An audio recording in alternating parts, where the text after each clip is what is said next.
Hello and welcome to The World Tonight on Asia One. Coming up today, the UAE quits OPEC.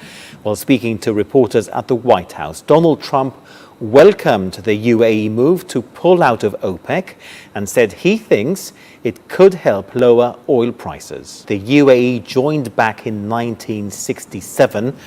Why is it leaving now? It's leaving because it feels that its destiny is better realized outside OPEC. This is essentially an anti-Saudi Arabia move. Saudi Arabia has for a long time been the leader of the Gulf, leader of OPEC. Saudi Arabia has determined the price of oil in the past, and now UAE is rebelling against Saudi Arabia. In fact, I think UAE does not want to be part of the Muslim world, the Arab world, as well as so it is. For example, if you take I2U2, UAE is part of a quadrilateral arrangement with United States, Israel, and India. So you can see that UAE sees its destiny with countries outside the Arab world.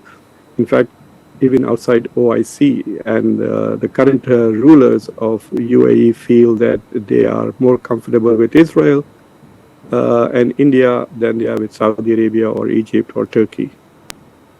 Now, both Donald Trump and Russia have welcomed the UAE decision. They say it will help lower oil prices. Do you agree?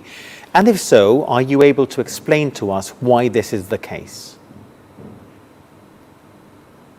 So it's a bit perplexing as to why both Russia and the United States want the oil price to go down. They are biggest producers. The production capacity of Saudi Arabia, the amount Saudi Arabia produces is 11.2% of the global oil production, 11.5%. Russia produces just slightly less than Saudi Arabia, and the US produces more than Saudi Arabia. So if the price of oil is up, Russia also benefits a lot because Russia also exports oil. If the price of oil goes down, and then Russia gets to export less in terms of revenue. So its income goes down, and Russia more or less has become basically an exporter of natural resources. So I don't understand why Russia, which is also a member of OPEC Plus, is so keen on allowing the price of oil to go down, because in the last 2 months since the war started, Russia has been one of the beneficiaries. I can understand why the US wants the oil price to go down, because oil prices, the global oil market price determines at what price Americans will buy oil. So even though the US produces a lot of oil, it doesn't export much. So it's not going to make money. And if the price of oil goes down, then Americans will be able to pay less at the gas, and it will reduce inflation, and that will kind of fulfill one of the promises that Donald Trump made, that he will bring the cost of living down. So from that point of view, I can understand why the US is happy that UAE is out, and it will reduce, eventually have an impact on the price of oil, bringing it down. But Russia's position is a bit perplexing. I don't understand why, except to say that maybe Russia is happy that Saudi Arabia's influence on the oil market, quotas and pricing is reduced. So that's the only explanation I think of. How might oil markets react in the short versus the long term, do you think? Well, the oil market is reacting more right now to what Donald Trump is doing. So, for example, yesterday the price went up to $126 for the Brent oil price, which is the highest it has ever been in the last 4 or 5 years. It had reached that level when Russia had attacked Ukraine, and Russia's oil supplies were immediately outside the market. But I think at the moment, the markets are reacting more to what is happening with the Strait of Hormuz, because it's blockaded, and about 20 to 25% of all energy is not available. So there's a supply crunch, as a result of which the price is high. But if you notice, in the past few hours, the price of oil went down to about 110 or 12. I was looking at it this morning.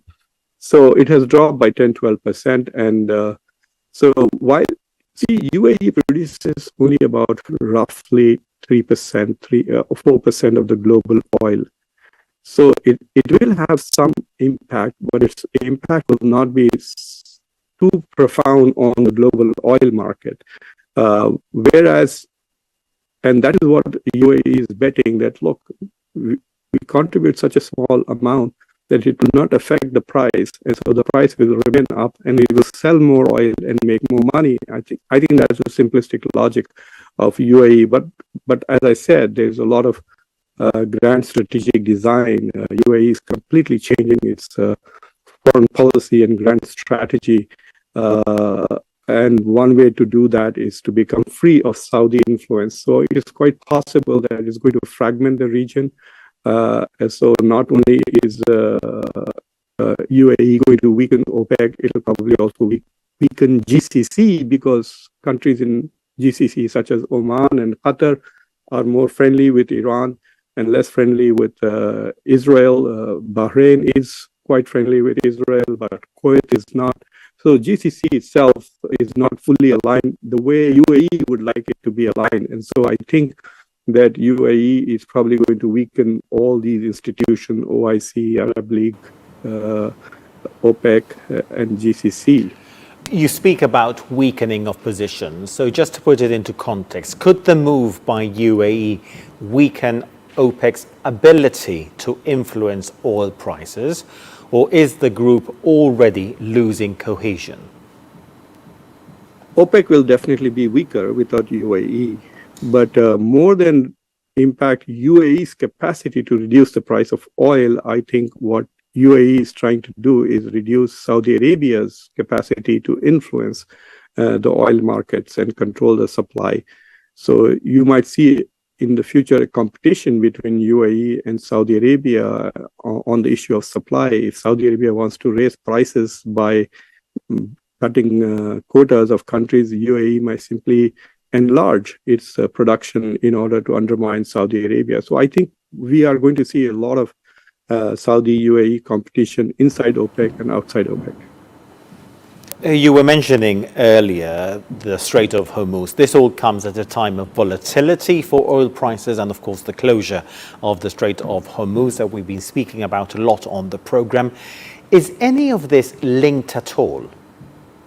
Well, the volatility of oil prices are connected to the uncertainty of supply and demand. So people are not sure whether oil will be allowed. Like, for example, there are reports today that 34 ships have been allowed through the Strait of Hormuz. So if you're paying attention to how much oil is actually going through, then that will bring the price of oil down. But if the perception is that Strait of Hormuz is fully blocked and oil is not available, then the price goes up. So the volatility is based on the uncertainty of the supply. Whereas UAE leaving OPEC does not make the supply uncertain. It just says that Saudi Arabia cannot control the quota and therefore cannot control the price. So it might reduce the price like US and Russia are expecting, but it will not make the price volatile. Volatile means that one day it is $110 per barrel and then 85 or 90. So this up and down in a very short period of time, that is not. To put it very simply, UAE's exit from OPEC will not destabilize oil prices. It will simply increase supply and reduce price. Yeah, Professor Muqtedar Khan, thank you so much for that. He's a senior fellow of the Middle East Policy Council at the University of Delaware. Thank you for your time on the program today.